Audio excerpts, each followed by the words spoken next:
Ladies and gentlemen, boys and girls, baby moms and baby dads all over the damn world.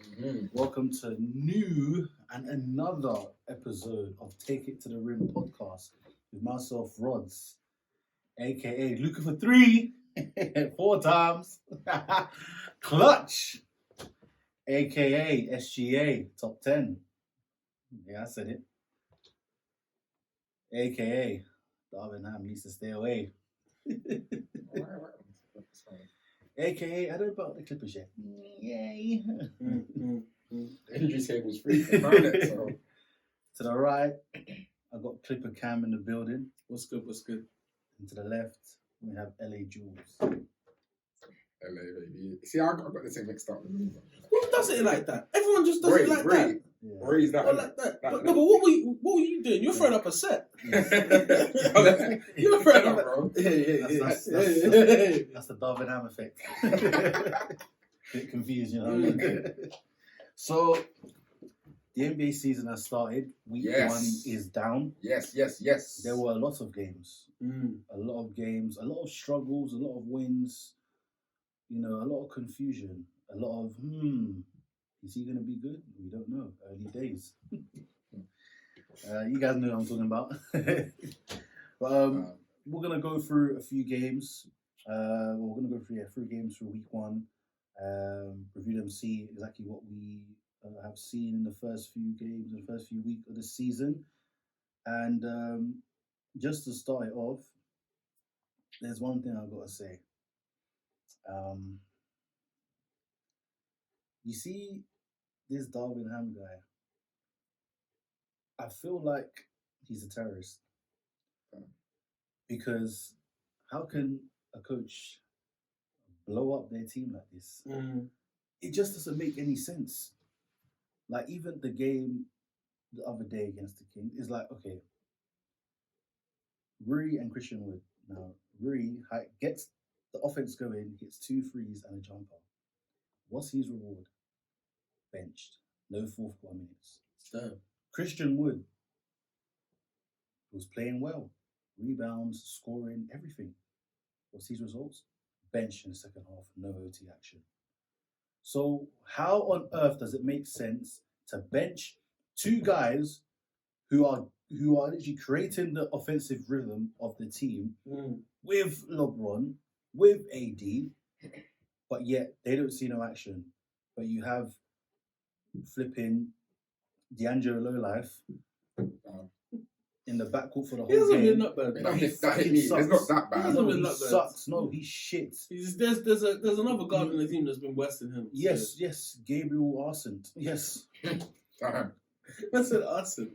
But D'Lo, issues there. There are issues. And talking about Lakers issues, the first game, LA versus Denver. Now, LA, you got to take that personal.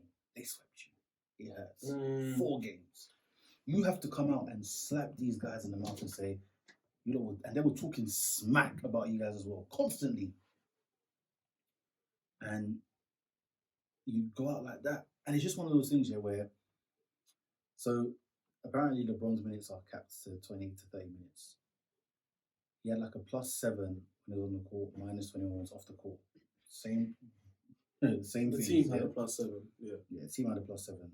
But it's like, he got the lead down from, I think it was about like 11 or 12 down to 4 with him on the court. What does Darvin Ham do? Yeah, sub him off. Why would you do that? He's got a rhythm with the offense. He's got it going. The team's got it going. But he's like, no, Darvin Ham's like, no, let me disrupt this and do something different. And then what happens? Blow out. I understand everything you're saying. I don't really disagree, to be honest. I think the Lakers came out. Do you know what was weird as well? To start the game, it wasn't bad. It wasn't like, I'd say the first quarter or so, it was. Don't worry, the Nuggets started on a run very, very early in the game, but like, you guys didn't look, anemic. You didn't look like you were completely lacking. But your boy, day to day, bro.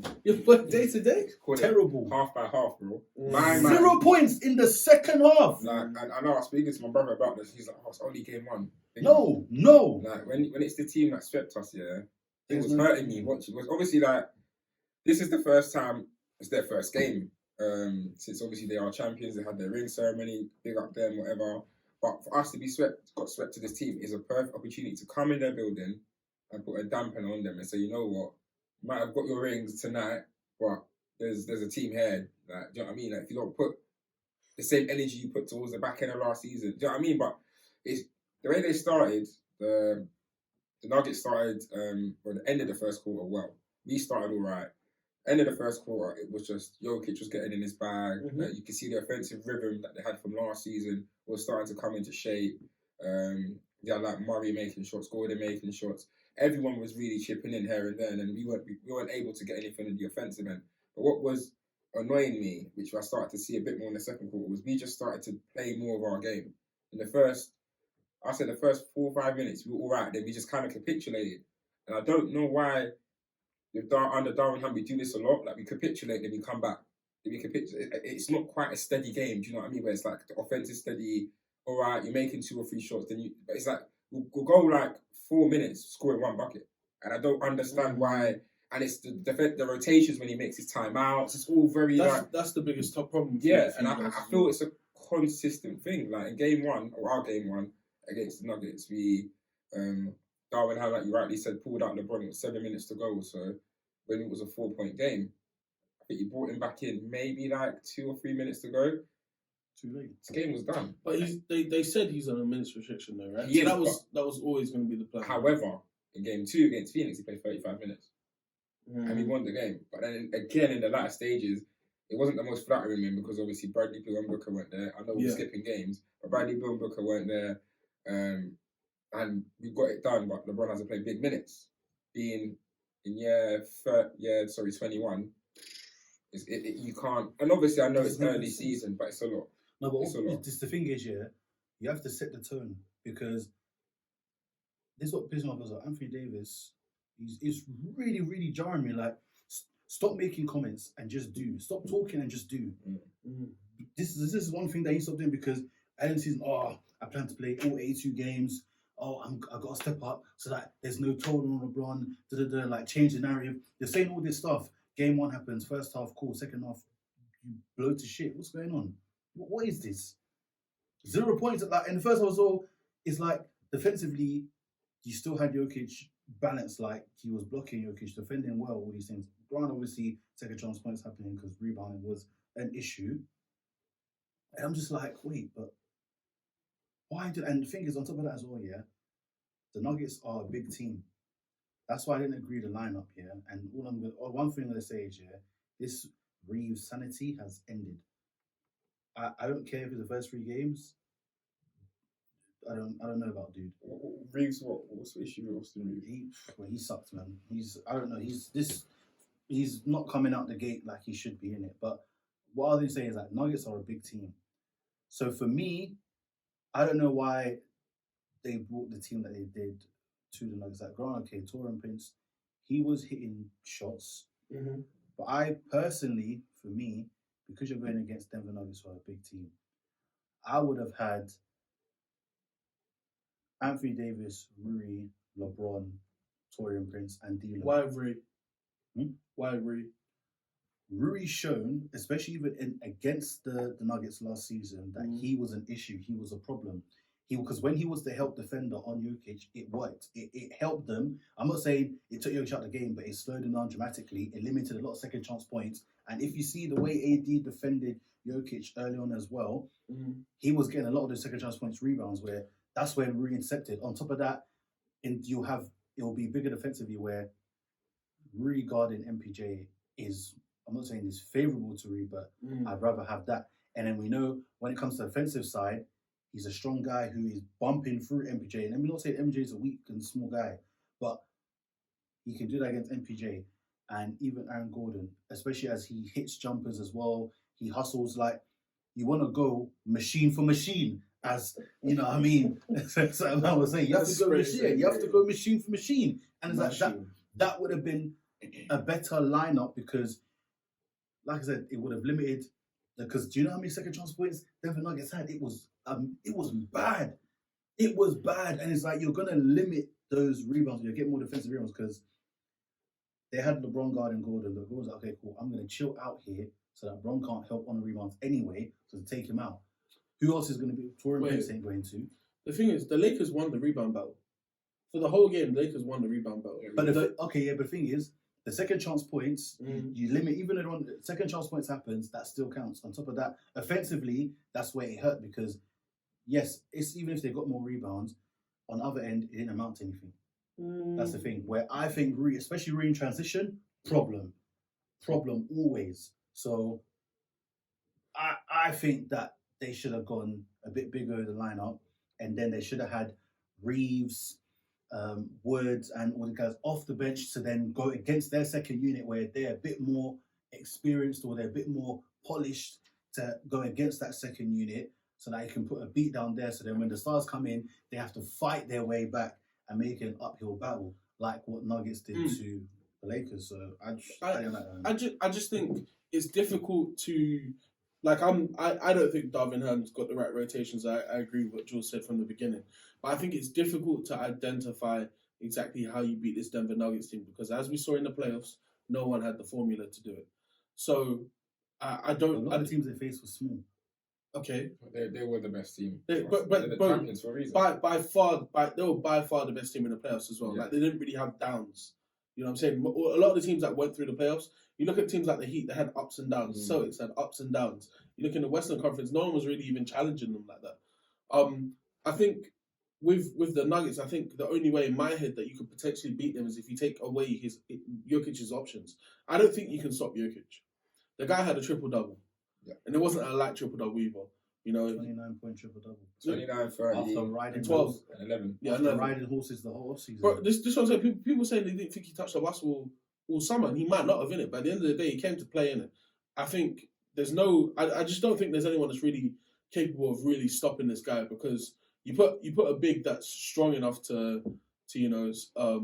stop him from posting up on them, and the guy's one looking to pass, and two he's a lot more skilled and agile than a lot of the bigs that would be strong enough to stop him anyway. You go the other way and he's completely overpowering them and still like his probably his best ability is the fact that he's able to pass in any situation. And I think that's why you have to maybe concentrate a bit more on his teammates. Because I think last year, because Jamal Murray was coming off injury, people weren't 100% certain what kind of Jamal Murray you're going to get. But I think the second the playoffs started, it was established that guy was near enough 100%, if not 110. Like he was ready. He was capable of carrying, the scoring responsibility on that team as well. And he did it. And I think even to start game one as well, like I really forgot how good of a 3-point shooter he was as well. Like I forgot how good of a shot creator he was because don't wrong, he can spot up as well, but his ability to just take guys off the dribble is still very impressive, and he's not scared to finish at the basket as well. He's not settling for threes the whole game. But not only that, Michael Porter Jr. had 12 rebounds. Aaron Gordon chipped him with 15. KCP, who we haven't said anything, he had 21, I believe, or 20. I think the Nuggets killed them the same way they killed them in the playoffs as well. It was a well-rounded team effort, and the Lakers didn't do any one thing defensively well. And I think, like I said, that in my head, that one of the only ways you could really stop that team is to cut off, the other players from at least having the kind of games they had. Because you're not beating them if you've got multiple guys on that team having 20 points. No, the other guys chipping in with teams. This is what I'm saying though, because Jamal Murray had D'Lo in a body bag, and then KCP was making shots. He was taking reads for idiots. That's the thing. Whereas now you put a more physically better defender in Torian Prince on KCP, at least there, and then Aaron Gordon and MPJ, one of those. At least now, if you have LeBron on one of them and Rui on the other, who is a good defender as well, you then start to kind of slice these options down a bit. I'm not saying like Murray's going to go, and I'm not saying KCP won't hit shots, but it's going to be a bit more difficult. You're going to still have someone more active like Rui on Michael Porter Jr., whereas like now you're not just going to catch the ball and shoot over and everything. Like you're gonna have to work for this now. Or if you go, or you swing over Tyron Gordon, who's shipping, you're gonna have to work for this now. This is gonna be a battle. These are the things where it's gonna help. You're gonna start to slice out the teammates a bit more. Where it's like, okay, you have to create something mad. And 50% of the time, he's probably gonna make the shot, but you start to slice away. Where it's okay, now you have to try and because Jamal Murray, like that, and this is what I'm saying. Like there was being very physical with Jamal Murray, which was good, but then it was too physical where they was getting called for fouls. So that's where the issue is. And when D'Lo tried to do it, it's like that ain't it, bro. Like obviously it's like yeah, Derek White's my inspiration. Of how he's in. Derek White, yeah, he's a good defender and he's physical, he's clean with it. D'Lo, you've now decided overnight, okay, I'm gonna really be a defender like Derek White. You showed your ass, nothing there. Pause. He's like, fam, come on, what's going on? What's going on here? I think just to wrap up and just quickly highlight the other two games, because obviously I don't want us going back into the Lakers. We're obviously 1-2 now. We lost last night in OT to the Kings, which was a really, really entertaining game.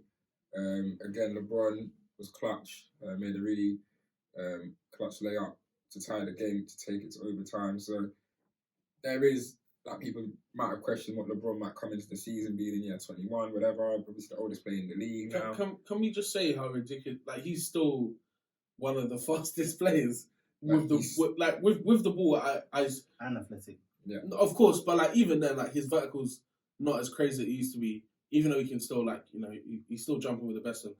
But like I'm talking about him getting a rebound and running the length of the court is ridiculous still, bro. Like I don't want to double back too much, but even in that Nuggets game, he was keeping you guys alive with transition buckets, which you weren't really getting outside of him. exactly. And he thought it wasn't even a situation where it was a long rebound. The guy was just running past everyone else on the team. Literally the LeBron train, literally just barging past people, getting to the rim. But I think with him, like he's dropped 21, 21, and 27. He will still be. He's the greatest player of all time. To be at his age, doing what he's doing, he doesn't look a shade off. A lot of people at his age, a lot of other fellow superstars are nowhere near that level. So I think with him, we've got a chance. The only way this team will be a team that can contend, it just depends on Anthony Davis. As simple as that. As much as we've got other pieces in the rotation like Gabe Vincent not playing well right now, and you might look at other guys like Prince is kind of coming, but he's not really showing his defensive side. Hit a couple threes. It's 3 games in, but I feel the team outside of those two will develop, but it mainly stems on AD. It's his team. If he goes games like he did in Denver, boy, we ain't gonna win nothing because at the end of the day, you can't go one half getting 17 points, other half is 0, and expect to win a game. But then if you get Phoenix AD. Yeah, if you get Phoenix AD where he dropped 30... Yeah, I think he had 30 and 12. Or... Let me go to that game. So I'm saying, AD is the McDonald's milkshake. When it works, it's great. When it doesn't. But sometimes you go to McDonald's, now and again, too often that machine ain't working. Ain't working, yeah, and it's like, what's going on? And that's might have to go somewhere else. Yeah, because that game he got 30 points, 12 rebounds, and 3 blocks. That's the AD we need. If we're going to compete, challenge at the best at the highest level, and we need that from him. A real question has to be though, like, do you expect to get the AD you just said often? Because I think at this point you have to manage your expectations. Like the guy's shown you what he can be. He's shown you what he is most of the time as well. Like I get he has great potential. I don't know if you can say it anymore because he's in his days, but he's still a great player. I don't think he's going to be top 5 just because like of his inconsistencies. However, season average, he's going to give you between 23 and 25 a season, between 10 and 12 a season as well on rebounds, and probably 1 or 2 blocks a game as well. I just think maybe, as nice as it would have been for you to get the AD that you'd hoped he would have been, this is just what it is, Yeah, He's going to be hot and cold, very similar to Bruno Fernandes. Sometimes he shows up, sometimes he doesn't. And when he doesn't, it's going to really hurt you. And when he does, you guys are going to look like one of the best teams in the league. Yeah, I think if you get the Pelicans AD, I believe there's not many teams that could really... There's 2 or 3 teams in the West that can compete with us in terms of that level. But yeah, there's a lot of work to be done. It's early in the season, but yeah, let's see what happens. So moving on to the other game, Phoenix and Golden State. Now Phoenix, Bradley Beal still yet to make his debut. A bit shaky there. Devin Booker has been out recently in a few games as well. Bit shaky there, but against the Golden State Warriors, Devin Booker came, saw, conquered, delivered, and went home, took a bath, and relaxed. That was the battle of the bucket getters, man. Literally, he literally just sliced on what had. I think he had 32 points. I believe, yeah, 32, 6 and 8. But I think one thing that I took away from that was that KD don't have to be at his best for that team to win. If he's got Booker there, because I think Devin Booker showed us all that I think he wants to be the best player on that team. Yeah. I don't know if I don't know if he is. However, it's difficult to say he isn't when he's dropping 32, 8 and 6. And KD had a very tough game, 18 and 10. You know, like Devin Booker now being the point guard as well, the ball handler on that team, he's going to get a lot more shots than he did before, which is hard to believe. But I think going forward, you kind of have to look at him as maybe not the closer, but I feel like he's going to be number one. If you look at the shot charts, he'll be taking 22 to 25 a game. KD will probably have between 18 and 20 a game. And I don't think KD has a problem with that. We know what kind of player KD is. Yeah. He's okay with not being, you know, the headline player. I think he prefers not to be the headline player, if I'm honest. And I think Devin Booker's at that point in his career, 27 years old now. I think he's just ready to take that step and just what Phoenix was his team before all these guys got there, bear in mind as well. Yeah. You know, he's not new to this. So I think now he's just getting more of an opportunity to showcase it and probably make deeper playoff runs as well. But Booker's, I don't know if Booker's even gotten better than like last year, because Booker was good last year. I think a bit defensively, he's more committed. Maybe that's what it is, and obviously he's playing a slightly different position, playing the one as opposed to playing the two.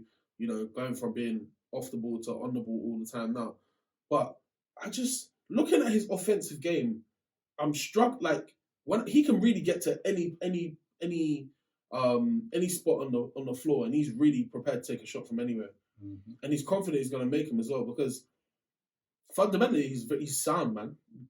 Like, do you guys really see like flaws in his offensive game? Bear in mind defense. Yeah, he probably does have a few, but offensively, I'm really struggling to see it. No, I think offensively, he's sharp in his tools, and he's just like, you know what, I'm gonna get to my spots and take advantage.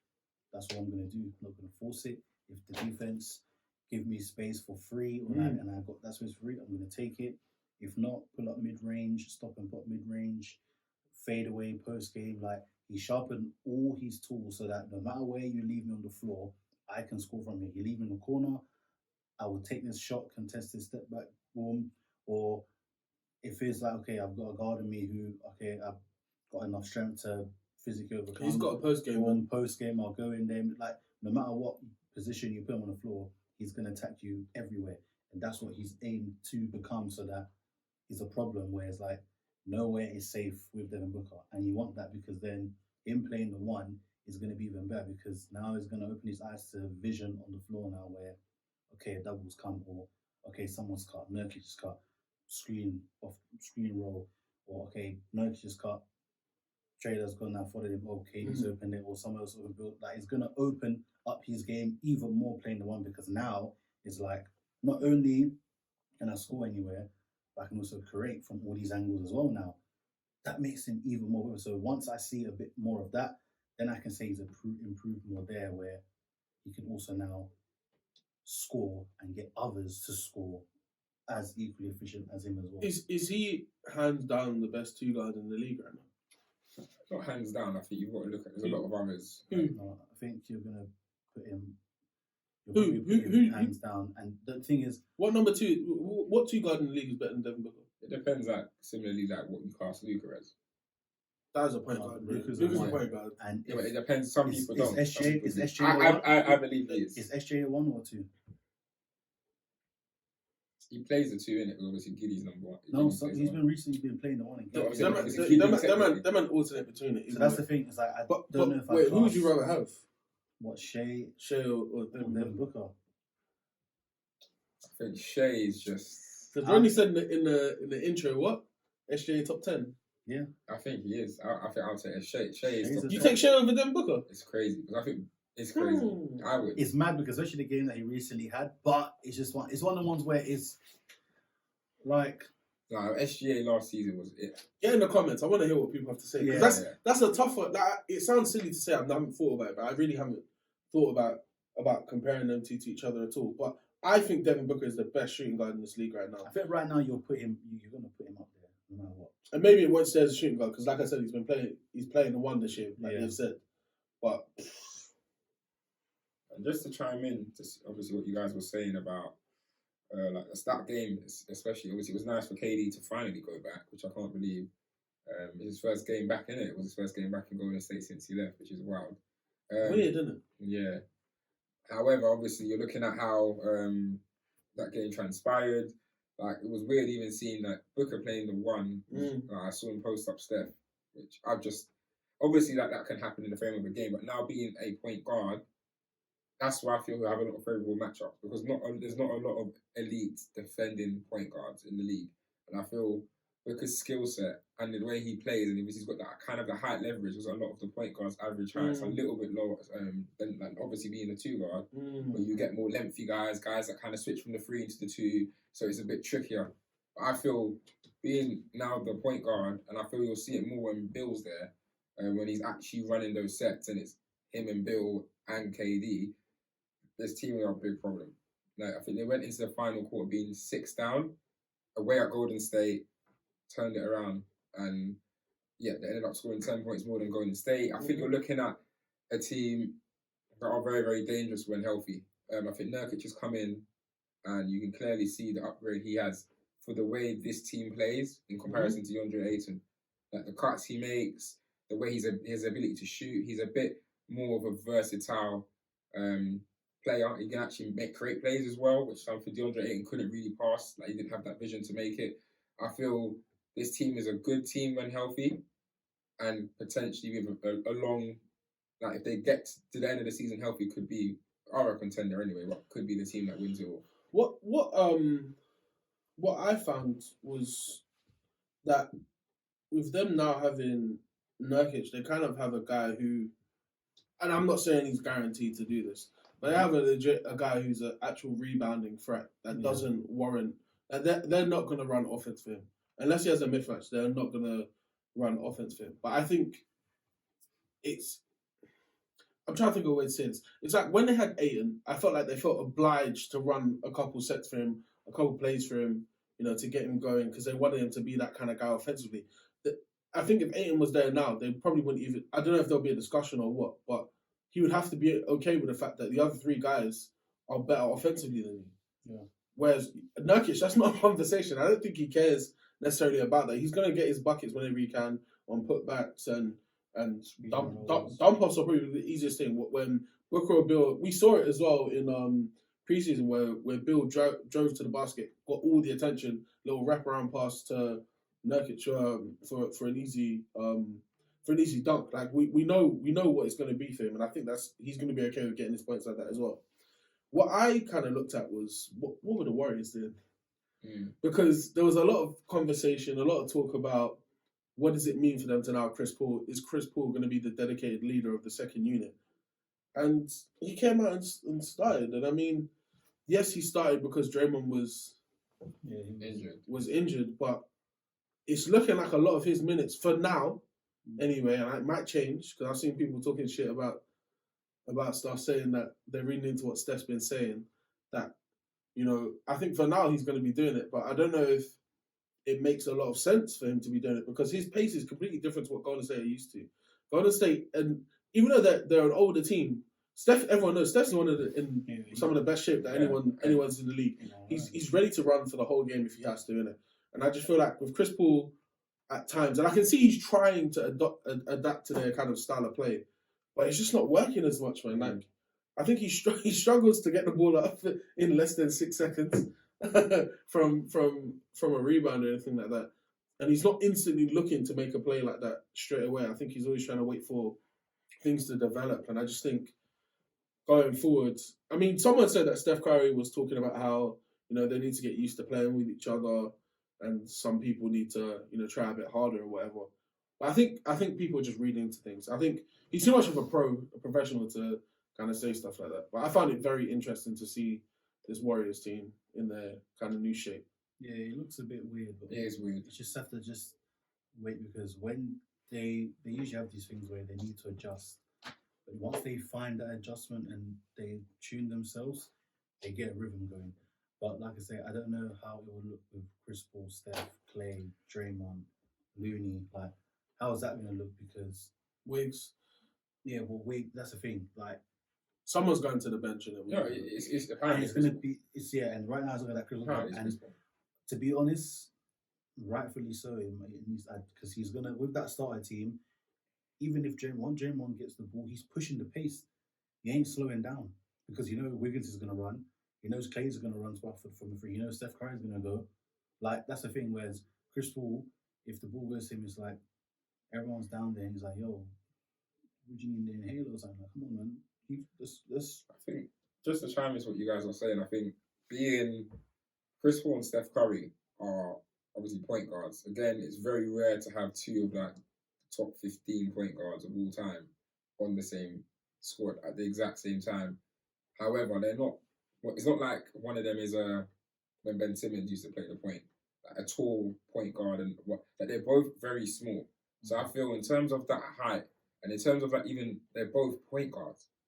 Like it's not like Steph can kind of transition. Steph is an unconventional point guard, though. Yeah, That's he the picture of is. it. He is. The majority of Steph's like prime, he's been playing off ball. He is, and that's where it could work. But I just don't feel like Steph has always played the point guard. He knows how to run the sets and he can kind of work it. And I think the way Paul's kind of come in, it is obviously intervening with the sets and he's slowing it down, which you correctly I've seen it already. Yeah. You're running the sets. You're seeing like Chris Paul holding onto it, Steph running like for a couple picks.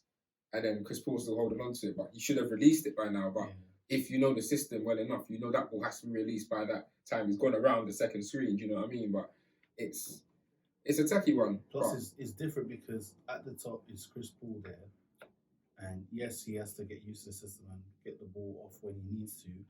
But the second time is different because usually it's Draymond there, and Draymond says that man.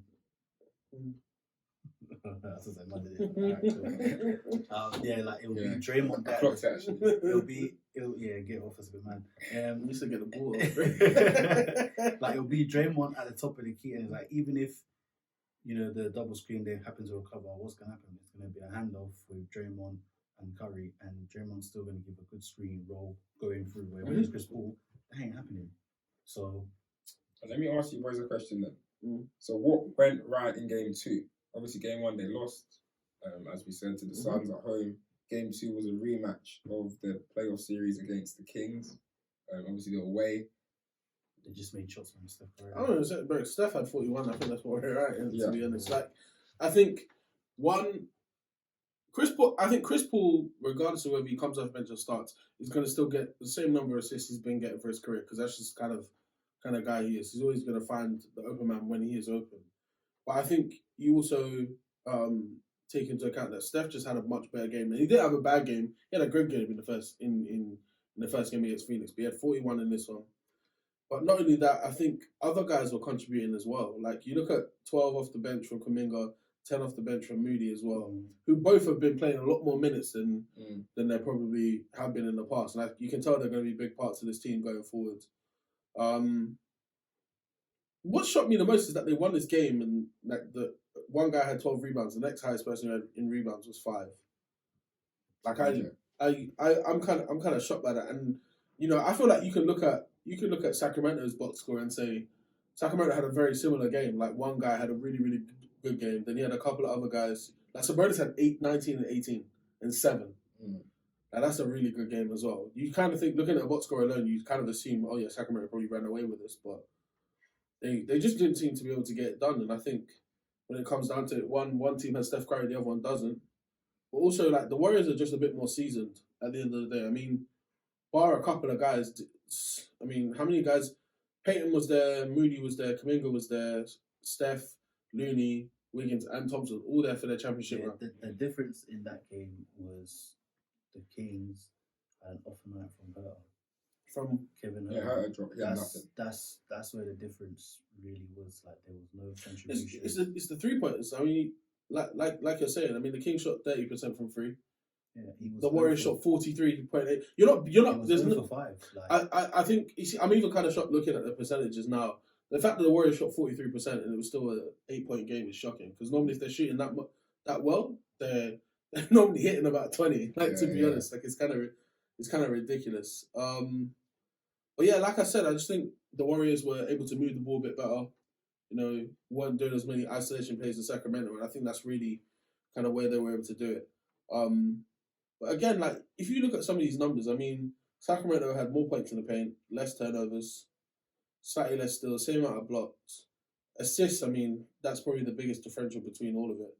But they out rebounded them as well, like I said. But you look at that free throw line as well. Actually, that might be where they kind of lost this battle. To be honest. You need to hit above, like Golden State hit 85.7 and they hit 69%. That is just that's again the difference. Their general field goal percentage wasn't great, to be honest. But when you're playing against Warriors, you need to be a bit better on form. And I still like the Kings though, man. I think they're going to come back with the same energy they had last year as well. Yeah, well, that's true. Moving on to day 3. First was what, Mavs versus Spurs. Wembanyama. Day 3. Day 3. Oh, that was what? That was. This is. No, we didn't do day 2. No, we did. Did we not? No. Oh, sorry, day 2. Sorry. It was the game was day 2. Day 2, yeah. But yeah, Spurs and Mavs. I mean, Luka came in with a nice triple double, 33, 10, and 13, doing what Luka does. It was a good game for the Mavs offensively. I mean, 33 from Luka, 22 from Kyrie, 17 from Grant Williams, and off the bench, Hardaway 17, Lively 16, Josh Green 11. Like, you got a lot of contribution. Lively had a very good welcome to the NBA. Yeah. Like 16 and 10. Yeah. And like I mentioned with Nurkic before, like they're not going to run an offense for him, but all his points are going to come off putbacks and dump offs, and that's what Lively was. And he brought a lot of energy to the game as well. Yeah. I think there were times in the game, and I'll be honest, like as much as Dallas won this game, you know I'm a big hater anyway. But as much as Dallas won this game, I was a bit disappointed in the fact of how close it was. Yeah, it was very close. Because it shouldn't have been this close, man. Mavs have a defensive problem, and they're yet to continue just because Grant Williams can't guard everyone. You know, he can't. Okay. Derek Jones Jr. I mean, like, bro, I don't know what he's going to do. Do you not feel like they were able to address? There's a limit to how much this team can change because of like cap problems and stuff like that. But they made moves this summer. No, they did. It's just like for me, I would say Derek Jones Jr. has to do a better. He has to do a better job defensively. What's your expectation of him though? Because I have none. Do you have? There's nothing. I'm not You've seen saying the script before. Bro. I'm not saying I have a high expectation, but he has the athletic ability to be a good he's a twig defender. Bro. He's a twig fan. So he doesn't, and he's not capable of doing that. This is what gets me though, isn't it? Like this guy could be it could be a good role player or whatever it is. But when you come to play for this team for some reason, the only good thing you can bring to this team is defense because they have offense sorted, right? Yeah. No, but I'm saying obviously even transition have like because for example, I mean he played 11 minutes. Yeah, he had 1-on-1. Obviously not nothing really to look at there. But I'm just like people always say, Luka needs help. Like this team needs help. He's got help now. Luka's got help. He's got help. Yeah, he has help. It's just the issues that the Mavs have is defensive. That's it. Their team defense is the problem because like I said, every game is close. This game against the Mavs, against the Nets, it's all been close. And it's like, yes, great, won, loving it. But 82 games in a season, if they're all close, come on. You know what I mean? Like, and when we get to playoffs, what's going to happen there? It's going to be very tricky. So I think defensively, we just need to be better as a collective. Just put in more effort. Sacrifice bodies more on the defensive side. Like, that's what has to happen. So I mean, the main thing, I'm not going to overly criticise because they are 2-0. And again, they're away at San Antonio. Obviously, it's a Texas rivalry, showdown. Obviously, it was the first time in, I think, 20 plus years that there was no representative of any Texas team in the playoffs last year. So they're looking at it. Obviously, I don't really think Houston are really there. But San Antonio with Wemby, he started obviously really, really well in his first game. And he dropped 15, 5 and 2. But I think what I liked about the San Antonio Spurs, and not to really take too much away from the Mavs, was everyone is kind of able to get their own. You got Kean Johnson on 17, Wemby had 15, Zach Collins had 14, Vassell had 23, Solskjaer had 13. These are the starters. Then you had Trey Jones with 16, and Cedi Osman with 12. So like this is a good 7 players with 12 plus points, and I think that's a good solid base for the San Antonio Spurs, obviously, who had a really bad season but ended up with Wemby, and it's a good basis and a good kind of team for Wemby to come in and they can develop together. So I just feel like watching that game, I mean, San Antonio kind of came out energetic. Obviously, it was Wemby's first game, if I'm right in saying, innit? So it was a lot for him to prove, a lot for them to prove, and you could tell, obviously, they won their second game, but their first game, you could see they had that energy, and the Mavs kind of weren't ready for it, in my opinion, at some stages of that game, which was the only disappointment. 100%. I think from looking at the Spurs, I think the Spurs could be one of the best league pass teams this year. Like they might not win 30 games, but they're going to be very entertaining to watch. And I'm not even talking about Wemby, to be honest. Like Wemby had a pretty good first game, but he was quiet for pretty much the whole first half. Like he really turned up in the fourth quarter, to be honest. Yeah, and that's what he's been doing a lot. I don't know. That might be a conversation that him and Pop need to have. Maybe it's the way his minutes are done right now, but he doesn't seem as like. I feel like when the clock starts getting closer and closer to 0, that's kind of when he starts doing a bit more. I'm not too sure, but like he still looks ridiculously skilled and definitely looks like he's worth the number 1 pick. But for the Spurs right now, the guy that's really surprised me is Devin Vassell, to be honest. I saw it last season, though. Well, like, the thing about him, I'm not gonna lie to you, I was not watching San Antonio last year because they were on the job to get the number 1 pick. No, they were, but he was by far their best player. Like the way he was playing, they had no real reason for anyone to watch them anyway, outside of like unless you're trying to watch the youth projects. But he's come in this season and said, "I'm going to be the number 1 guy in this team. I'm going to be the number 1 scorer. I'm going to be the main like point of offense." Because even if Wemby came in and was great and had 20 a game, that's not enough for a team to really win games. So I think Vassell's going to be that guy that's. You know, I don't think he's going to get an all-star, but he'll be in an all-star conversation, definitely, if he can maintain a low to mid-20s a game as well. But also, he's exciting to watch. He's a good shooter. Yeah. He's pretty athletic as well. And then Jeremy Sohan, shout out to the UK guy again. Mm-hmm. I think his game complements Wemby's a lot as well.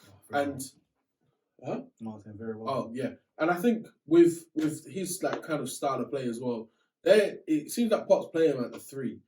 Which I'm not completely mad at. He needs to definitely like develop his 3-point shot a bit, but he's getting better. He's better already than he was last year. But I think looking at the way that he's playing alongside Wemby, I think it allows Wemby to still, when they put this lineup out, they're tall, man. Like Vassell at the 1, Keldon Johnson at the 2 or the 3, and then he's kind of playing like a combo between. Then they got Sohan at the 3, Wemby at the 4, and then Zach Collins at the 5. I think it allows Wemby to, 1, you know, be able to use his skill and not just be expected to post up the whole game. He doesn't spend much time in the paint, to be honest, actually. Yeah. Most of the time he's out on the perimeter, like we saw in preseason, where teams are actually going to have to go send out either a guard or a forward to go and defend him because he's out there. So there's that. And they're also not allowing him to get beat up in the paint as well. Like we said, like when the Joel Embiids, when the Jokic is coming to town, you know what they're going to be trying to do. Giannis as well. Like it's no question, but I think they're making sure that he's in the best position possible to succeed, which is having him out on the perimeter and around like the mid-range area to do most of his dirt as well. But I think San Antonio are going to be entertaining to watch, even if Wemby is putting up 18 and 8 and not 25 and 10, which I don't think anyone should expect from him because he's still a rookie regardless of how good he is. Yeah. But going forward, definitely that's a team to watch. Also, like we saw it in preseason, and I'll say it again. This guy defensively is disgusting. Wemby, like ridiculous. And the main reason I used to criticize Rudy Gobert, I feel like I'm going to be a hypocrite now because Rudy Gobert kind of just defended at the rim, right? Mm-hmm. Yeah. Wemby's also still defending at the rim, but because of his length as well, it's kind of he's got pogo stick badge. You know what I'm saying? Like I saw Jabari Smith try and back, which that was crazy. Shout out to Jabari Smith for trying it. Yeah. Tried to bang on him when we got the first block. Smith got the rebound, went up again. Thought Wemby would be nowhere to be found out of the play. Guy came out of nowhere again, another one. So I just feel like that's going to be a major difference for San Antonio this year, so having a legit rim protector as well, and he's ready to run at all times, which kind of bothers me a little bit. I think he needs to hang back and get some rebounds. Yeah, because bro, you can't be 7-4 and be on 5 rebounds. Personally, like that's ridiculous. But then obviously, if you're using him in that transitional way, then yeah. But like even on the perimeter, bro, it's crazy because it's like against the game against Golden State. Where he was blocking threes, clays. I'm just like, this guy's ridiculous. Like, you put him anywhere and he's ready to defend. He's young, he's mobile. So, yeah, man, like Spurs got a good future to look. 100%. In his second game, he had 21 and 12 in 31 minutes. With 3 blocks and 3 steals. Devin Vassell came in with 25, 3 and 2. Keldon Johnson had 24 and 4. Even Sohan had 14, 5 and 4. Like, they're in a good place. The only thing is when you can compare it to the game they had last night against the Clippers, like it wasn't competitive. Yeah. They lost by 40. It was really bad. By half time, it was like 25.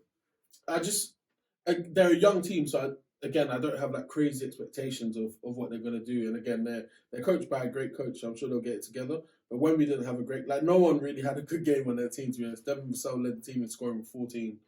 Like any NBA team that's scoring, any NBA team that's scoring 83 points nowadays is most likely going to get blown up because the other team is definitely not going to do the same. And no one in the Clippers had a great game. Like Kawhi led the whole game scoring with 21. You know, we rested. None of our guys played over 28 minutes. Okay. So the Spurs got something good to look forward to. Obviously, 100%. Pop will, put it together somehow. So I think it's a good transition you made into the Clippers actually. Thinking about last night. So what are your thoughts on the season so far? So obviously, I'm not gonna go crazy because we lost to Utah. And the possession, the nature in which we lost to Utah is very embarrassing because we had time to get a good shot. It's true. What bothered me the most is that PG I think had 32 in that game, and you watch that whole final sequence back. 36, by the way. He didn't touch the ball once in that final sequence. Yeah. And he didn't touch the ball once. Kawhi went to take that final shot, and I personally think that should have been Paul George. It should have been because he was hot. He had the hot hand. However, you messaged me saying that Kawhi was bagless. Who? You called him bagless? No, I didn't. Who called him bagless? Someone else? No one called Kawhi bagless. Maybe it was on Twitter or someone. No, in a group chat. I thought it was you. Was it not you? No, maybe it was Luke. Okay, maybe it was Luke. Whoa. One of you might call Kawhi bagless. I've never said Kawhi bagless. That is insane. No, I wasn't impressed. However, he looked bagless there. That was really bad. That was Jaylen Brown-esque. Like he struggled to get a shot off. I think still I'm trying to give him time to get back to his superstar level that he was once at. But he had no explosiveness whatsoever in any of the steps he was making. And I think if you watch him, he doesn't really have that as much, but he's just making the shots. And this time he didn't. Obviously, the Russ one. But before we go there, the thing is, I'm not mad at Russ though, because Russ did what he had to do. The thing is, this is what also Bolton is like. This is where I need Paul George to step up and stop being a bitch ass nigga. Yeah? Why is it now Paul George? No, I'm not saying he's fault. I'm just saying, you have the hot hand. You are leading this team right now. Ball, you got to be the one there. You got to tell Kawhi, yo, ball, you go. Like, you got to wave Kawhi off because at that moment, you have the hot hand. There's no, 1A, 1B. There's no, you have the hot hand. You have the ball in your hand and go from there. Not Kawhi has the ball last minute and take that shot where he wasn't hitting. Kawhi went completely cold though. No, I'm saying it wasn't cold, but it would have been made sense for it to be Paul George there because he had the hot hand. Yeah. But I swear down, I have never seen Kawhi show so much emotion in a game. Yeah, the last time was when he hit the game-winning three for Toronto against the 76ers. Yeah, but the sequence that happened, Kawhi shot the ball, bricked. Russ got the rebound, took a dribble, turn around, jumper. It wasn't really a fade, it was like a sort of side sort of jumper. When he shot that shot, the way I saw Kawhi fall to his knees, I said, I ain't ever seen this man show this much emotion. He said, oh my God. I swear. And I was like, fam, there was, I don't know how much, I can't remember how many seconds were left. Once, 2 2 seconds. And What else is Russ supposed to do? No, of course, with that- 2 seconds I left. don't think Kawhi is mad at him for But taking the the fact shot. that it He's was mad an at air, himself, bro. the fact that it was an air ball was bad. Where I think he should have gone for one of his 100%, used to be famous bank shots. Like, but No, it's 2 seconds to go, bro. You catch It's that two- rebound, you just got to quickly. yeah, that's what I'm saying. But when he's It's not on us at all, man. I think I'm not saying it's on him, but I do think, however, it should be like Kawhi's, in my opinion, Kawhi's best ability is his mid-range game. And in that moment there, he wasn't trying to take a 2. He was trying to win the game and go for 3. Is what it is. It's fine. We lost the game. Something to learn from as well. And I think the game before that, I was super excited, man, because you watch the Clippers playing. Russ is dunking, Kawhi is dunking, Paul George is slashing. Like we looked perfect in the first game, which we should, because we're playing against who? The Portland Trailblazers, who no one in this league should be expecting Portland to do anything special. You know, I think the only person in their team who really could have done something to us was Ayton, purely because let me explain myself. Purely because if we're talking about weaknesses on the Clippers team, that is the position we're probably one of the weakest at in terms of depth. I think Zoo is great and Zoo's a great defender, but after him, anyone in the team could really get it, to be honest. So I think we held up well against them, which, like I said, we should. Zoo had a great game, 20 and 12. Paul George was 27, Kawhi was 23. Russ had 11 and 13. We got 17 off the bench from Bones. Now, let me tell you something about Bones, yeah? hey, This man, I think, is going to have a great season because yes. he's playing for a contract. Okay? You know what NBA players are like when they play for Oh, contracts? you're playing hard. They're like crackheads, bro. They're like They're crackheads. moving mad. They're jumping off buildings and coming away unscathed, like nothing happened, bro. It's fine. I think Bones is gonna do everything he can. I think he's got a great mentor in Russ as well. He's gonna give him, the freedom and the reign to kind of do the things that Bones does that most teams don't like, but at the same time, kind of give him, a bit of guidance as well. Because Russ can be wild too. When Russ was younger, he was very wild. Yeah. In terms of some of the stuff you do, like Russ didn't need to do that, man. Like, you had a lay there, you didn't have to do the most to get to it. So it's fine. But I think game 1 we looked great. Game 2 not so great. And then obviously, like I said, we played against the Spurs and it wasn't really competitive. Like we took our business. I'm not going to give us crazy amounts of credit for that. One thing I'm liking seeing though is that we've kind of stepped away from this James Harden situation, and we're sticking with the consistency of the team. We haven't changed a great deal in our roster from last year to this year, which is one of the first times we haven't done that in a few seasons. Yeah. We're bringing back the same guys. They know each other. There's chemistry there, and I don't think it should take us a while to start building up these wins. We're 2-1 now. I expect us to at least be a top 4 seed in December. Like that's my expectation of this team. But no, it's always the big thing. Provided we stay healthy. We don't know if that's a guarantee with this Clippers team. It's not. We know it's not guaranteed. Actually, I'm pretty confident one of them two are going to get hurt. But it's going to probably happen. Let's be honest. No, it probably will. So I just feel like as long as we continue to play as a team, I'm fine. No problems. And continue building the chemistry, because I think that's what's going to get us past the first and the second rounds of the playoffs, because where we're really trying to go is win the championship. Whether it's realistic or not is another question. But to do those kind of things, we need to continue playing as a team. Yeah, I think you guys, I've said it in the first episode, I'll say it again, you're one of the strongest teams in the West and in the NBA if healthy. I think I spoke about the Suns being healthy, and I think you guys displayed how devastating you can be against the Trailblazers. Like you correctly said, everyone kind of got their own. There was a lot of explosive plays. You guys really played well in that transition. Like you're a fast team. You've got guys like Russ, PG, that can really jam it down. There's other athletic guys like Bones, and you've got a really good team. There's no hiding in that. I think your biggest flaw is if you can stay healthy. 100%. And yeah, it's just about how you manage situations as well. I mean, against Utah, Paul George hit that 3 to take the lead. That was with 1:05, I think. They hit a big 3, and then that's when Kawhi made that. So I feel this is where situationship, or game management is more of the better word terminology, is where you guys need to also get that crispness, which I feel sometimes you lack. Had Paul George probably taken that, he might have made the right decision to just go for the 2 with the whole hand, or hit that 3. But yeah, you'll see what happens with you. I think I wanted to point out our game of the week that we should all watch this week will be our 2 teams. It's on live on TV, so that's the game of the week, which we'll document next week and explain to you guys. But I think that's a massive game. Yeah, it is. It's like it's one of the only times we're all probably going to be healthy at the same time. And I think we've not beaten you in years, so depending on what can happen, it ain't gonna happen, as we all know. But yeah, it'll be interesting to see how far both teams have developed. I think it's Russ's first time playing us, or maybe second. I can't remember, but regardless, there's still that rivalry and everything there. So it'll be interesting. Last point I want to point out for the Clippers as well. The reason I'm kind of hopeful as well. First 3 games, they shot over 50% in all 3 games. I feel like in the past, we've kind of allowed our guys, if they're not hitting, to keep shooting. But I'm a firm believer, you don't shoot out of a shooting slump. If you're in a shooting slump, you need to find the next guy who's ready to shoot, the next guy who's ready to make a play. And I think we've been able to do that. Because like I said, there were games where one of Kawhi, PG or Russ were not having a great game. And they just started deferring to the others, and the others were able to take control and not allow the team percentage to go down. Because obviously, it gives the other teams a lot more opportunity to beat us. So I'm happy with that anyway. Going forward, that's probably like the silver lining and everything. Even though we lost to Utah, we still shot well in that game. Okay, that's good. I think you ended up on Portland, and I know you had a few things to say about Portland prior to this episode, Rodney. So you might as well start. Certain man are looking shaky. Who's that? 'Cause I don't know who you're talking about.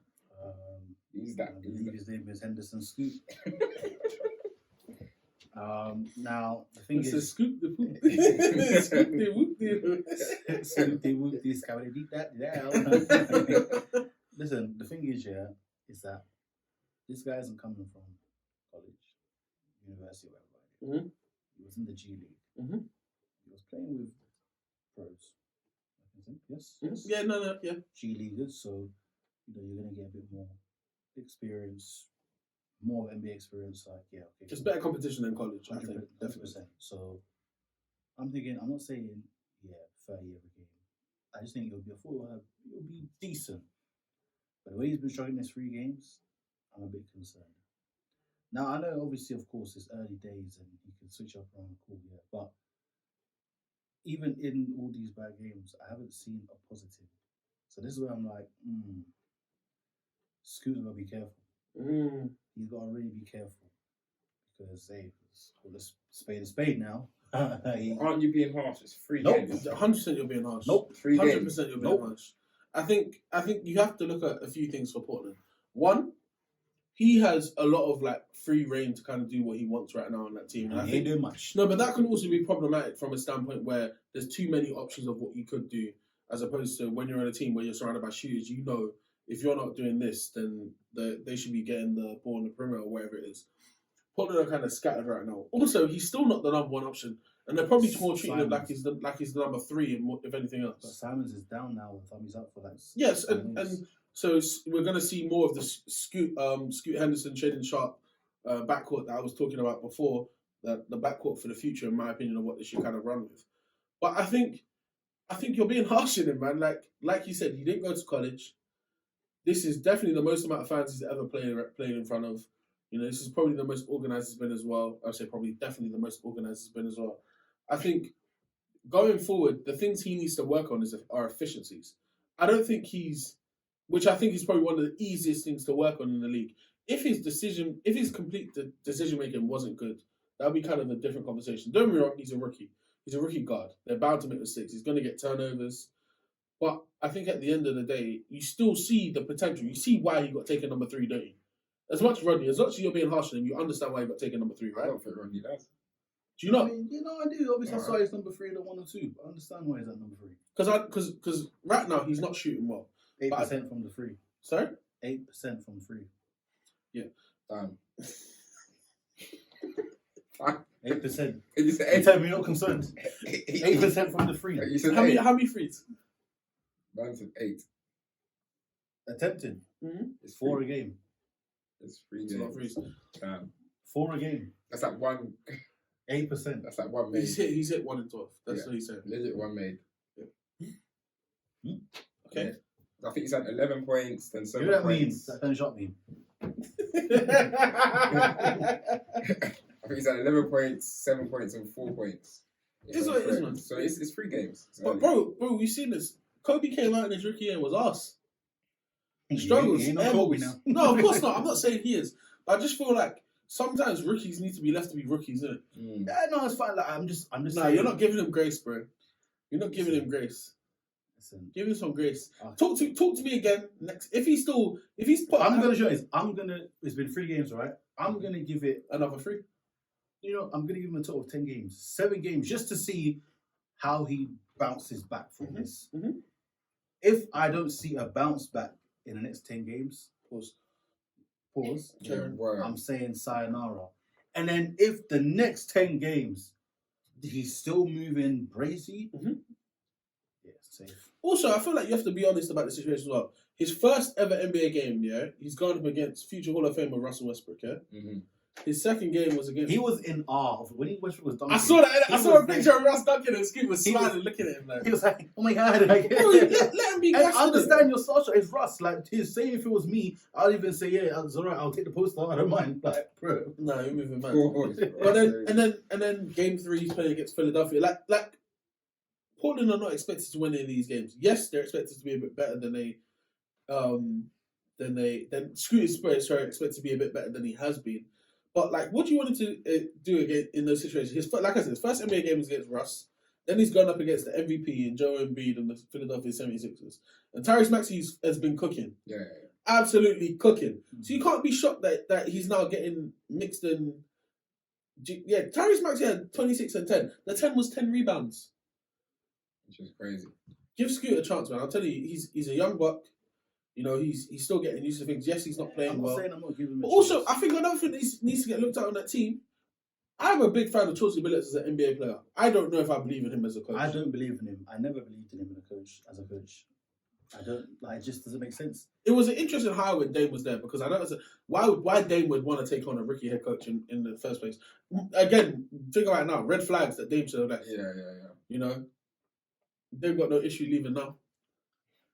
When he sees red flags. Exactly. And That's speaking of Dame, it's a good time to go into the East because you've been West Side for a while. So Yes. we can actually start with The Bucks. Okay, now Giannis hasn't been Giannis. He's been I mean, even I don't know. He's just what are you maybe man it's early saying? days. You heard this But- comment, no?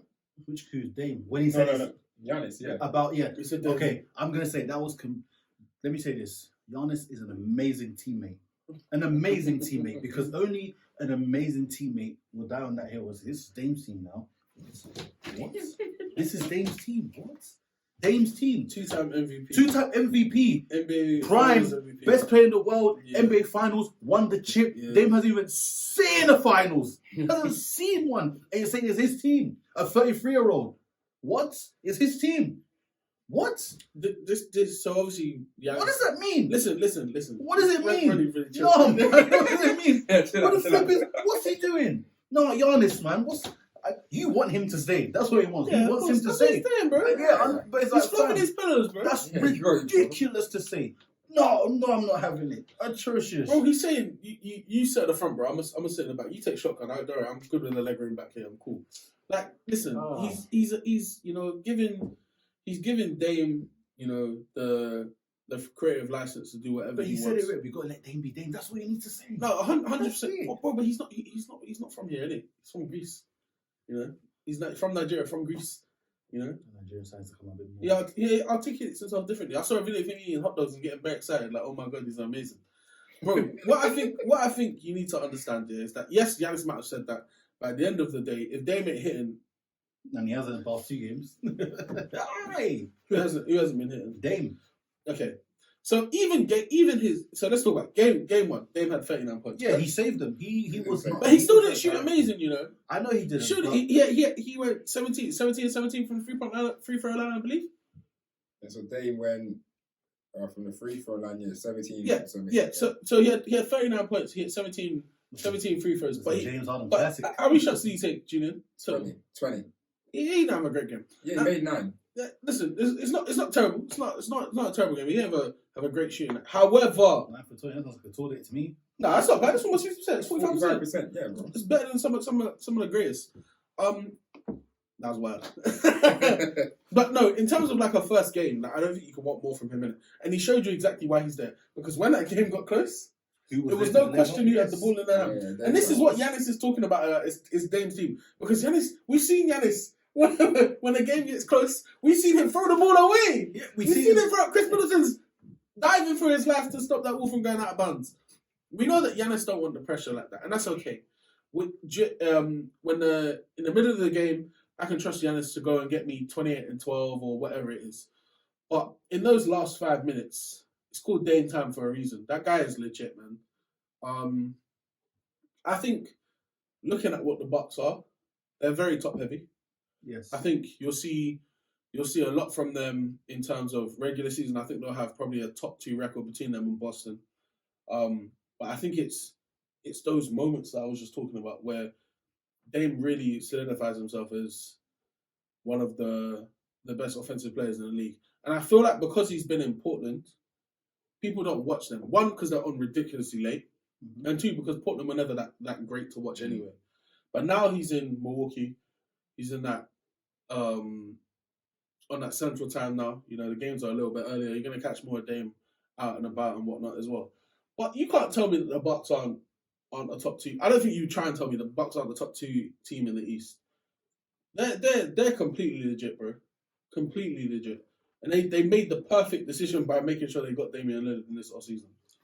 Yeah, I mean, like I said, he hasn't been shooting great now, but as we've seen this before where Dame at the start has been shaky. Mm-hmm. And then after like maybe the 5th, 5 to 10 games in, then he starts changing up the whole thing. But the game against the Hawks was very shocking. I mean, 2 for 12, 16% from the field, 2 for 8, 25% from the free. It's like shooting like Trae Young. And Trae Young has been Trae Bum. He's been dog food, bro. So I mean, like I say, it's like you say, it's early days, and like I'm doing for Scoot now, I'm going to give grace. Like it's early days, but we got to see what's going to happen here because the way it's looking, bro.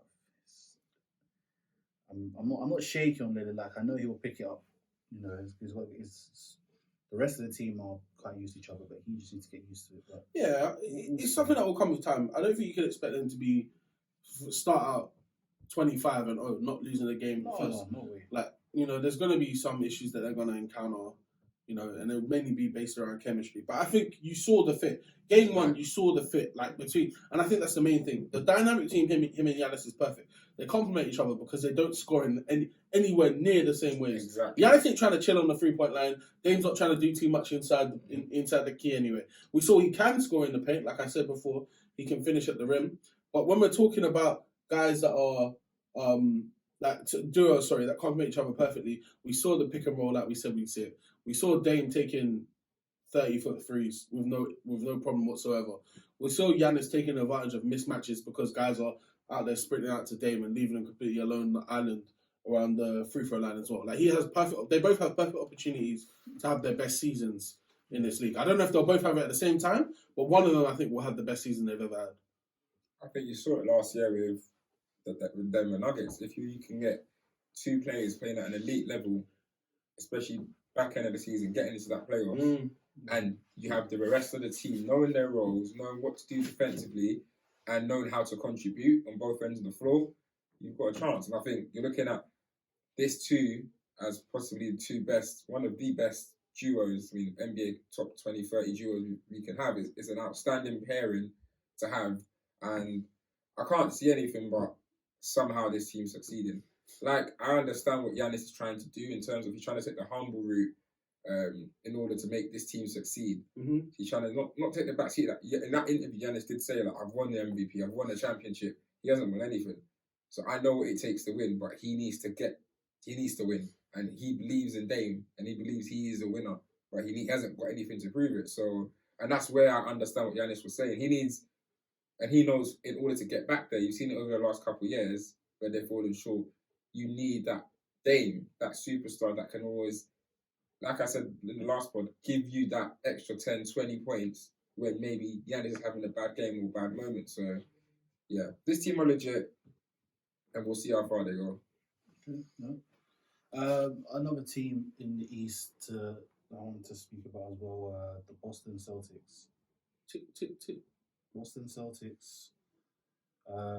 Yeah, we'll kind of finish off the roundup with the Celtics. They're looking very good. I like how Jaylen Brown, Jason Tatum, Porzingis, and Drew Holiday are. You know, defensively, especially when you add Derek Wright into that rotation, they're looking very, very nice. Porzingis had a great debut, 30 points.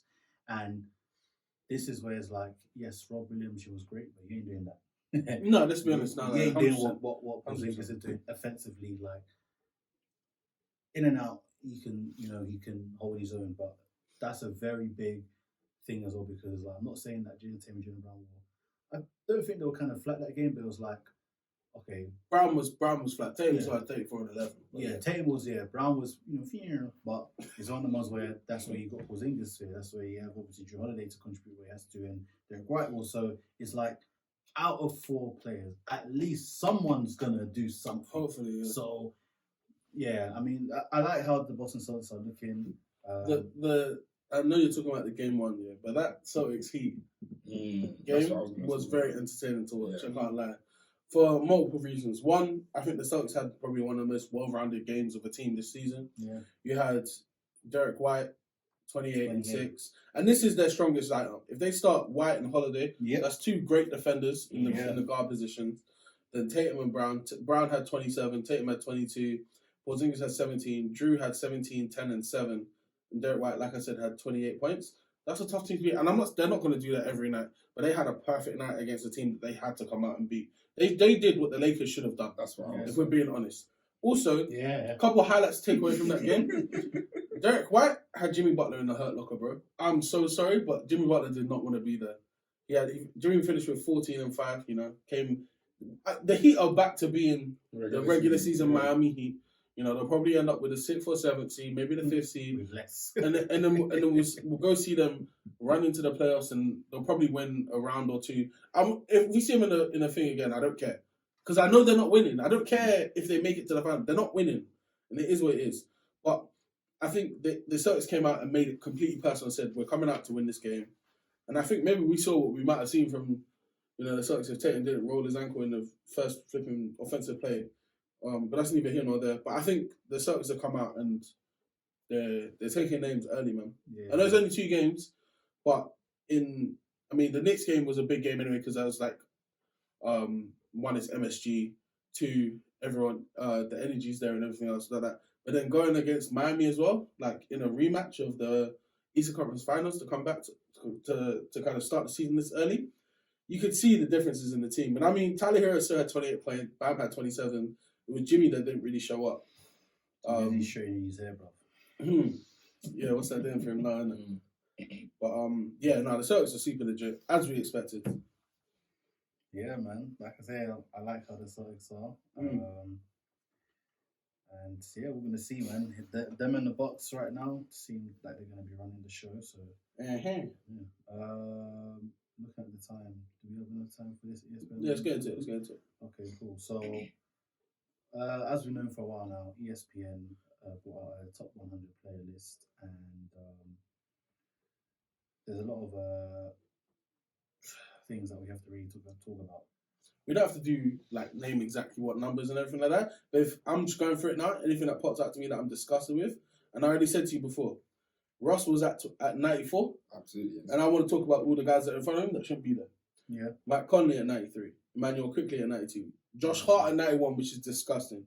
John Collins at 90. That's annoying me. Yeah, Robert Williams at 89. No, this one's worse. Ridiculous. Kevon Looney at That's 88. worse, bro. Disgusting. Buddy Hield. At 87. Ridiculous. Kuzma at 86. And Simons at 85. King Capella at 84. Tobias Harris, who was the 3rd option? Yeah. 4th option on the Philly of 76ers last year. That's interesting to hear. Cam Johnson at 82. Outrageous again. Bobby Portis, who doesn't even start for the Milwaukee Bucks. Jalen Green. At 81. Jalen Green, I'm so sorry, yeah? But Jalen Green right now is on the verge of looking like a bust because I watch him play and I'm like, you have the potential to be sick, but you're slightly just super athletic and shit. No, bro. And I get he does get buckets, bro. But I've seen no progression in his game since he got drafted into this league. And you look at a guy like Cade, who was the number 1 pick. I know Jalen Green was upset that Cade went number 1. Yeah. But you can see why Cade went number 1. You know, guys like Giddy, who were also in that draft, you see progression in their play. And I'm just not seeing it with Jalen Green. Jalen Green just seems like a... But you know what, yeah? It's like, I think the situation he's in now, it was obviously quite weird, where it's like, first you had Kevin Porter Jr. there, and it was like, okay, he was messing around, you know, still doing thing there, and then he had that for what, was that 2 years? What Jalen Green, what, second, third? It's his third year. Third year. Yeah, Kevin Porter 2 years, and it was like, okay, cool, he's doing okay. And like I said, like what even John was saying, they was basically doing whatever they want. So No, 100%. I think in terms of progression, it was like, I don't know if he cared, or I'm not saying he didn't care, because off season obviously some things were being done, but it was like weird. And then this season you should have come a bit more polished with the team that you have now, obviously with Thompson and such. It's not been that bad. I think you guys are being harsh. No, I'm not saying. Listen, last year, 22-21. Last year he averaged 21 points a game. I'm not saying the guy can't score in it. I'm just saying from what he was projected to be, what he looks like I feel like people were looking at him like he was going to be like Ant Edwards. And don't get me wrong, Anthony Edwards has taken a little while to come on. However, I feel like in Ant's second year, you knew he was going to be. No, but Anthony Edwards that guy. You has knew taken a leap every single year. And this is what I'm saying. I'm not necessarily seeing that with Jalen Green. I'm not talking about the fact that he's putting up numbers. I'm talking about his actual game itself. Like watching him, he still seems super erratic. Maybe it's just me. Maybe I'm just biased in it. But from watching like a game, like for instance, when they played the Spurs, for me it was a difficult watch. Yeah, I know what you mean. It's just, I don't know, man. Maybe I'm just being harsh. But another ridiculous thing, Tyler Hero is fine. Tyler Hero's better than him. Scoot Henderson at 78. A rookie, someone who hasn't played an NBA game. This is where I have the flipping problem, because he hasn't played NBA. He hasn't played one NBA game. How's he better than Russ? And now he's played 3. Nonsense and finishes don't make sense. Jordan Clarkson, no. Because now you're saying that Jordan Clarkson's better than Tyler Hero. It doesn't make sense. No. But then Chris Paul. Did Chris Paul even have a better season last year than Russell Westbrook? Of course not. No. Okay. Vooch, I can't talk about Vooch because I personally believe he's not that great. No, I even still. Gerald can't stand him. The Bulls made a big mistake bringing him back, you know. In my opinion, a big mistake. Cade, again, way too high. Cade was injured pretty much most of the last year. Yeah. Also, it says the previous ranking. In 2022, he was rated the number 35th player overall. Really? That's 35th? Number 35 player overall. Wow. Insanity! Chet at 73. Had not played an NBA game. Jordan Poole at 72. So you're telling me Jordan Poole's... Is Jordan Poole better than Tyler Hero? No, not for me. Not for me. Reds? Not for me. No, just because obviously he contributed for that 2022, but then again, I think because we're putting that. Bro, look what Tyler Hero did in... Yeah, no, I think I'm gonna... The bubble, bro. But I'll say Tyler Hero. I'm gonna say Tyler Hero. Okay. RJ Barrett above both of them, which is okay. Walker Kessler. I rate Walker Kessler. As what? No, as like number 17. Yeah, better than Russ. No, not above Russ. I'm saying his positioning is. Bro, he's a 7-1 center, yeah, and I completely understand. He's a good shot blocker, as you should be at 7-1. The same way that I'm talking about Victor, saying that you're rim protector. The same way I talk about Rudy Gobert, rim protector. But you're being mad now. Like we're going crazy. No, he's not better than Russ. No. We're going crazy. He's not better. Brook Lopez. I can live with Brook Lopez. That's fine. Michael Porter Jr. I can live with that. OG. Austin Reeves is slightly overrated. Oh no. Austin Reeves is heavily overrated. Austin Reeves had a decent season and a good postseason that has propelled him to be. They try to say he's better than Tyler Hero, but do you see the numbers? No, man. This is American white privilege. That's what that is. And like you saw with Alex Caruso, but he was legit. I feel you see this Caruso in terms of like defensively. Defensively, he was very good. Yes, like legit defensive. But I feel like I don't know what it is with that. You know what? It's just the media, bro. There'll be 100 cameras at a Lakers game, and there'll be 40 cameras at a Bulls game. It's not the same. The problem is that he has like a couple good games back to back, and then they're replaying the highlights over and over again. I feel like when they made that hour highlight of Reeves, that pissed me off. So you know, his bag is nice in it, but I need to see more than just that. I'm skipping past a couple now. Miles Turner at 65. Rudy Gobert at 64. What we doing here? Really? Scotty Barnes at 63. Completely disagree. KP at 62. KP had a decent year last year, but he also missed a lot of time. Desmond Bain at 61. Ridiculous. DeJounte Murray, 60. I can live with that. But then, is Marcus Smart better than DeJounte Murray? No. Jeremy Grant. Come on. I don't know why. Zion at 57. Zion has not played basketball, bro. Yeah. Chet is close to playing as many games as Zion. You're going to play his 4th game. That's taking the piss. What? That's taking the piss. Fred VanVleet, I don't get it. I already said he got well overpaid in his contract. Is what it is. That's fine. Draymond Green at 55. I'll be honest. Draymond's player rating amongst all the NBA players shouldn't be this high. His value to the Warriors is that high. Yeah, but NBA, no, 100% not. Wiggins, Giddy a little bit higher, but I like Giddy's game. I think I said before, who I expect to have a breakout year this year if he hasn't already. Aaron Gordon, I can live with that because he just won a championship. And that's at 51. Yeah, moving on. But this is where I feel like it's going to get super ridiculous now. 50, Jarrett Allen. No. I'm so sorry. Did you see what Jarrett Allen didn't do against the Knicks in the playoffs last year? And he even said the lights were very bright. All Jarrett Allen done was breathe. DeAndre Ayton at 49. This is where we're getting insane. Melo Ball at 48. Even me, I'm saying he shouldn't be that high. Wemby at 47. He hasn't played a game. He hasn't played an NBA game yet. He's better than LaMelo Ball. You better than all these how other guys. how have you not played a game? And that makes no sense. I think here I can live with it. Chris Middleton at 46 is fine. Randall at 45, I can live with. McCollum's too high at 44. Harden at 43, I think that's about right. Maxey at 42, yes, he should be better than Harden, but again, I'm not sure. Klay Thompson is not better than either of the guys, any of the 4 guys I just listed right now. Evan Mobley, again, is one of those guys who I think is slightly overrated as well. I had high hopes for Evan Mobley, and I think he needs to be more of an offensive player to live up to those heights. I think he should easily be averaging 18 and 10 a game, really bordering into the 20 point per game situation as well. Because you have 2 ridiculously small guards. They need to have a presence at big man outside of Jarrett Allen, Captain Lobs. Yeah. DeMar DeRozan at 39. I'm going to say it. I think DeRozan's a little overrated. I think he's a good player. I think he's done well for the Bulls. I think he's done well to find a team like the Bulls who needed, someone who's willing to be that number 1 option. Because I think Levine, as good as he is, was more highlights than substance. But DeMar DeRozan is not good enough to be the number 1 on the playoff team. How old is he? 30. He got drafted in 09. This is his 14th year in the league. I'm going to say he's around 33. Yeah. Not at this age. That was harsh. Not that he can't be the best player on the playoff team. He can't be the best player on the team that make it out of the first round. I think it's difficult to do that. 34 years old. Saying Zach Levine's better than him is a bit crazy. I don't know if I agree or not. Bradley Beal at 37, I can live with. So I said, Bradley Beal's not a top 20 player.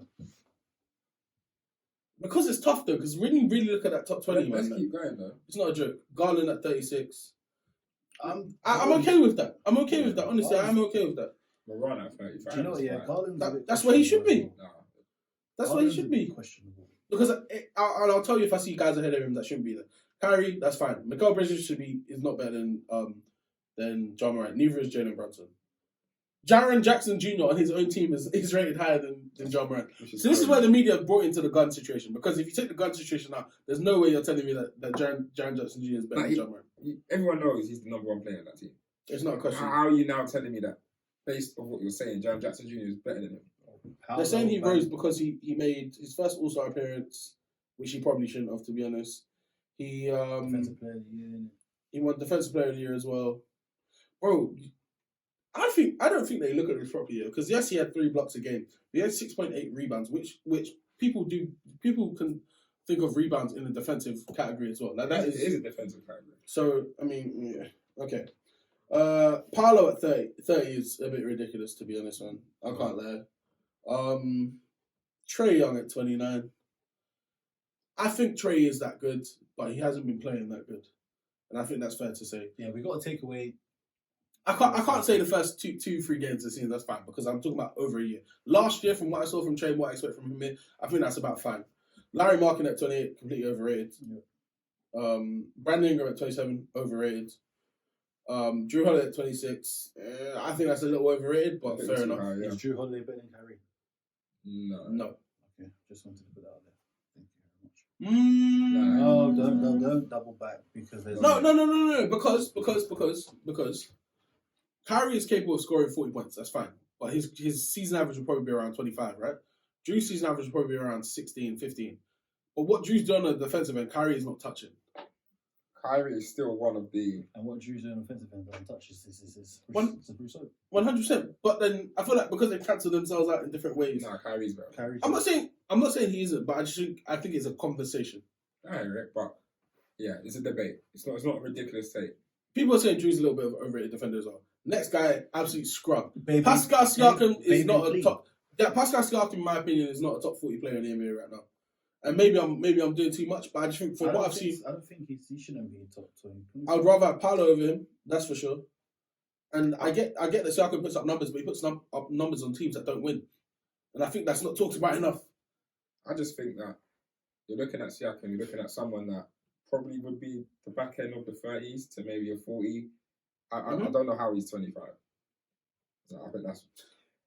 But like I literally said, since he's been the number one player in that team, they haven't been good. He's not a good. He's better as a number 2. 24 Kawhi, I can live with it because he's always hurt. I don't care. That's fine. Darren Fox at 23. Okay, I think that's a bit. I think he should be higher. Yeah, I think so. I think he should be higher than Sabonis at 22. Yes. I think he should be higher than Tyrese Halliburton at 21. Yes. Definitely higher than Cat at 20. Yes. So I can live with Darren Fox being 20. Yeah. On the list. Jalen Brown at 19. That's fine because he didn't have a great season. Paul George is a little higher than I thought he would be on this. I think Paul George is great in terms of ability, but I think the same way Kawhi has been low on this list because of his availability, Paul George should have the same knock against him as well. Yeah. 17 Jamal Murray probably should be a little. I'd have Jamal Murray over Bam. I'd have Jamal Murray over Donovan Mitchell as well right now. Okay. Right now, I would have him over as well. Wow. Dame was 14. Dame 14. What, you think that's too low? Let's see who's below in a minute. And Edwards at 13. Dame should be higher than Edwards. Come on. Dame should be higher than Edwards. He should.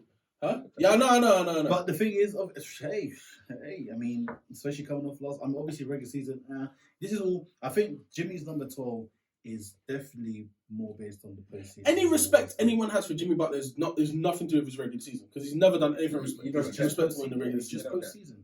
Straight postseason. But he's a top 20 player, no doubt. But 12's a bit. Again, I have to stress this though. You say postseason, we're talking 7 games that Jimmy was excellent. 7. And that's generous. Yeah, because I would say 1 round if I'm being a dickhead. But if it's like, but I'll give you 7. But even over the course of Miami's success, since Jimmy's been there as well, he has been. We can't start talking about that. Okay. We can't. That's intangibles. We can't start talking about that. Okay. All right. Okay. Devin Booker at 11. I can live with that. I need to see him. I need to see top 10. But let's see. Yeah. First, let's see. But you know, bro, the way the league is right now, man, it's tough. Okay, already I'm pissed off. I definitely don't. Already I'm pissed off. I definitely don't agree. You're moving. Anthony Davis at 10. That's wild. That's apps. You see what he did last season? No way is he number 10. What do you think? Hey, that's. So Devin Booker should be higher than him. What's annoyed me is that Anthony Davis at 10. What's wrong with that? No, what annoyed me is that. What's wrong with that? That's way too high. Based on what? Yeah. I'm on available. Exactly. The thing that annoys me is that in 2022 he was number 20. Mm-hmm. So he went up by 10 places based on what, ESPN? Can you explain why he went up from 20 to 10? Yeah, no, you know why he went up from 20 to 10 because last season did he not have like a 20-game period where he was very good? Yeah, he did. Yeah, but it's like you can't base that. I know that. That's why my guys are not in the top 20. That's why I don't think they should be in the top 20. But I think the same principle should be applied to him because yes, he's more available than them, but he's as inconsistent. Yeah. I think that's wild already, so that's crazy. 9, Bron. I need to see who's up the rest. The one below Bron already is ridiculous. Shea. Shea had a much better season than LeBron. That's fine. I can live with Shea being there. 7, KD. That's why I have a problem. Did KD have a better season than LeBron last season? He wasn't there. He was hardly there. Not hardly there. He wasn't there enough. No, listen. I'm fine with LeBron not being number one. I don't care about that. I don't even care about LeBron being top 5. As long as it's recognised that LeBron is top 10, I can live with that. It's fine because the guys are younger than him. They're gonna be putting up better numbers than him from now going forward. I don't expect LeBron to be top 10 in majority of categories, to be honest. Because I think this year he'll probably average between 23 and 25, if that. He should, isn't it? I mean, He's gonna be 39 in December. Yeah, it's crazy. Okay, take him at 6. I'm okay with that. I'm fine with it. Steph at 5. I think Let's see who's. this is where my problem is. Luka's not better than Steph Curry. You can disagree with me. Let me know if you do, but I do not think Luka Doncic is better than Steph Curry. Okay, I get the last 5. Cool. I think this one is very difficult. It is. I the thing is, like, you can look. This one is a debate in comparison to some of the other ones. I think you can look at Luka as ESPN, and he has a lot of tangibles that make him. You could argue he's the best point guard in the league, isn't it? However, I just believe that Steph is still the guy. In my opinion, I've seen enough of Steph to say he's still number one. Mm-hmm. It doesn't mean that it's like Luka's not far behind, because I don't think he is. I think they're very close, but I still believe Steph's number one. What Steph's able to do. Mm-hmm. I just think for a guy who is the best player on the team that did not make the playoffs last year, you cannot be there. And I feel this is where sometimes you need to, unfortunately, you got to look at it. Team success has to play a factor into it, man. You got to look at that because it's your ability to play at this level that contributes to your team's success, no? So if you're able to, like Steph, what he did in that playoffs, he dropped 50 against the Kings, if I'm right. In an elimination game. And then obviously Tatum did it later, but he was the first one to do it. That's insane on the road. Like, I know Luka's had his moments, but we're talking about if you're judging Butler off the playoffs and what he did and he was number 12, then surely you've got to judge Curry above Luka on that because 100%. Curry was there and Luka wasn't. That's what I'm saying. They moved the goalpost in a different way because Shea's at number 8 and the Thunder didn't make the playoffs last year. Yeah. Right? Do you not feel? I feel like if they put Luka at 7, that would be reasonable based on the fact that you've clearly factored team success into this. Even 6, you can argue with like Durant or whatever, but I just feel over Steph, I can see. Yeah, I can see it. I don't. 100%, but we know what it is. Go on, Jules. I mean, number 4 is obviously Luka, and then the 3 is the 3 we expected it to be. Not in the order I thought it would be. Exactly. I think this one's fine. Embiid at 3 is fine. Embiid at 3 is completely fine. That's why I think he is. This is blasphemy. Jokic at 2 and Giannis at 1. Like, what part of the playoffs did you not watch and think Jokic was the best player in the league? And this is why what are you watching? This is why I'm confused because you've got people voting players in because of what they did in the playoffs. You've got people voting people in because of what they did in the regular season. But there's no consistency in the way they've done this, clearly. Because in the regular season, would you put Giannis above Jokic? Maybe. But then in the playoffs, it wasn't close. He was the best player by far. Like one of the greatest postseason runs ever. You're having comparisons with Wilt, bro, in the playoffs. Like, he's having 50-point triple doubles. Like he had like 8 or 9 triple doubles in a row. In the stats I can reel off with Jokic in the playoffs are insane. And you still believed that Giannis, who played how many games in the playoffs, is the number 1. Now obviously he got hurt. No, he did, but it's like there's no harm in Giannis being 2, bro. That's calm. Jokic is 1.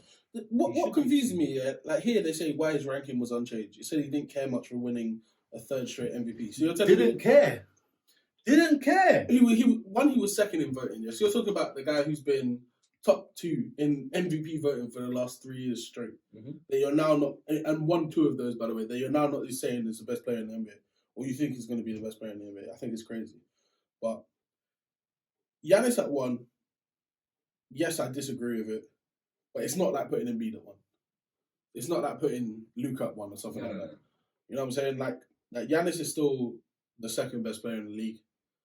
And I think he could definitely get back to being number 1. But I think a lot of that is down to what Milwaukee does this season in terms of team success. Because at this point, you have to factor it in. If the guy who's number 2 just came off winning his first NBA championship, them two have the same resume now. 2 MVPs and an NBA title with a Finals MVP as well. Them two have the same resume. And I feel like at some point you have to start saying, yes, Giannis won his first. But Jokic is right there, bro. Well, you have to look at what Jokic did. So he averaged 30 points. This is in the postseason, yeah? Mhm. 13.5 rebounds and Mhm. 9.5 assists. That's basically a triple-double in the postseason. 100%. He had 10 playoff triple-doubles, which is the most in a single playoff season ever. He led the Nuggets in points, rebounds, and assists in 6 straight seasons, the most by any player in history. You guys are not under. I don't. What more of this? What more of this is not saying he's the best player in the league? Like, I don't understand.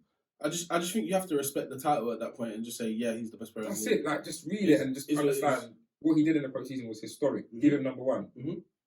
ESPN just loved being. Yeah, this wasn't a good. I'll be honest. This wasn't a good. I know we said we weren't going to go through all of it, but we did. But it wasn't it. Either way, this list, like I could say, ESPN don't have experts there. I don't know. It's IRS, man.